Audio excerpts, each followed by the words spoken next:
Kwanza jina ni Martha Karua. Nimeingia hapa jana nikija kusindikisha na kuzika rafiki yangu, mwanachama na supporter wangu, Mama Catherine Mura Nyamato.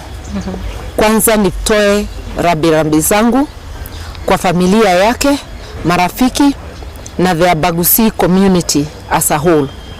Mnakumbuka Honorable Mama Catherine Nyamato ndiye alikuwa mwanamke wa kwanza wa kuingia bunge kama mbunge akiwa ameteuliwa na KANU mwaka wa 1998. Na tangu siku hiyo tukawa marafiki wa karibu, tukafanya kazi na yeye, kisha tukakuwa chama moja, tukawa wanachama wana Kenya ambayo leo hii inaitwa PLP, na tukawa marafiki wa karibu. Yes. Nilikuwa kila wakati nikiingia Kisii, first stop ni hapo Nyansiongo kwa Catherine. Alikuwa anaandaa karamu ni kama kila siku ni sikukuu tukiingia Kisii. Yes. Alikuwa ni mtu mkarimu sana, mtu wa kujitolea, mpenda watu na mpenda nchi yake.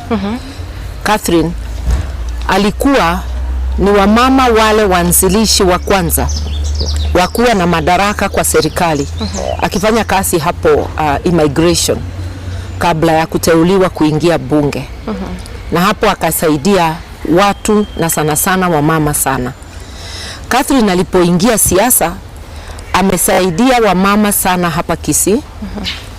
Wengine akaleta kwa chama, wakawa nominated councillors. Yes. Mwishowe wengine wakawa MCAs. Kama Margaret Ongeri nimemuona hapa, alikuwa nominated kwa county ya Nyamira.